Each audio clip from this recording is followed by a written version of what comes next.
There's a line to a quarry at the end of Thomas's branch. It goes for some distance along the road.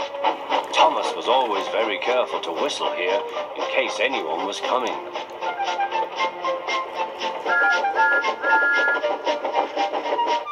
Early one morning, a large policeman was sitting close to the line. Thomas liked policemen. He had been a great friend of the officer who had just retired. Peep, peep, he whistled, "Good morning." Thomas expected that the new officer would be friendly too, but was sorry to see that he didn't look friendly at all. He was red in the face and very cross. "Disgraceful," he spluttered.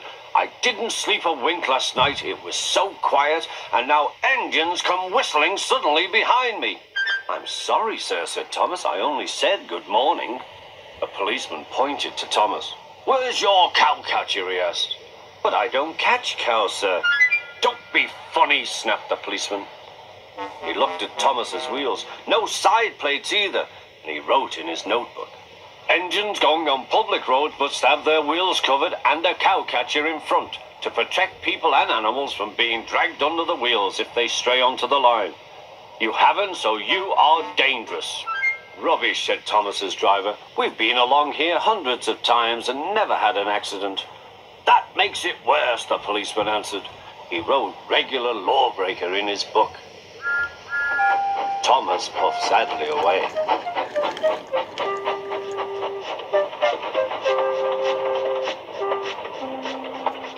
Sir Topham Hatt was having breakfast. He was eating toast and marmalade. The butler came in. "Excuse me, sir, you are wanted on the telephone." "Bother that telephone," said Sir Topham Hatt. "I'm sorry, my dear," he said to his wife. "Thomas is in trouble with the police, and I must go at once." At the station, Thomas's driver told Sir Topham Hatt what had happened. "Dangerous to the public, indeed. We'll see about that." Sir Topham Hatt spoke to the policeman. But however much he argued with him, it was no good. "The law is the law," he said, "and we can't change it." Sir Topham Hatt felt exhausted.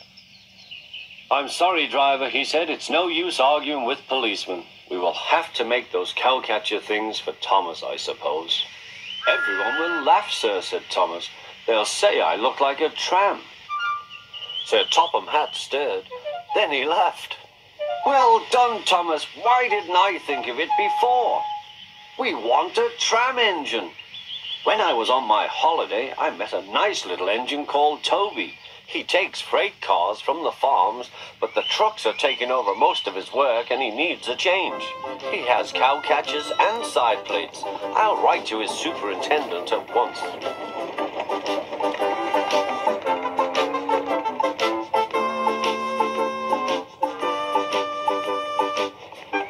A few days later, Toby arrived. "That's a good engine," said Sir Topham Hatt. "I see you've brought your coach, Henrietta." "You don't mind, do you, sir?" asked Toby. "The station master wanted to use her as a hen house, and that would never do." "No, indeed," said Sir Topham Hatt. "We couldn't allow that."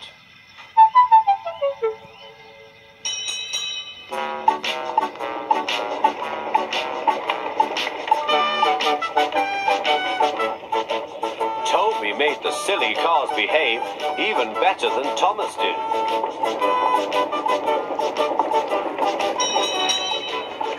"Oi, you!"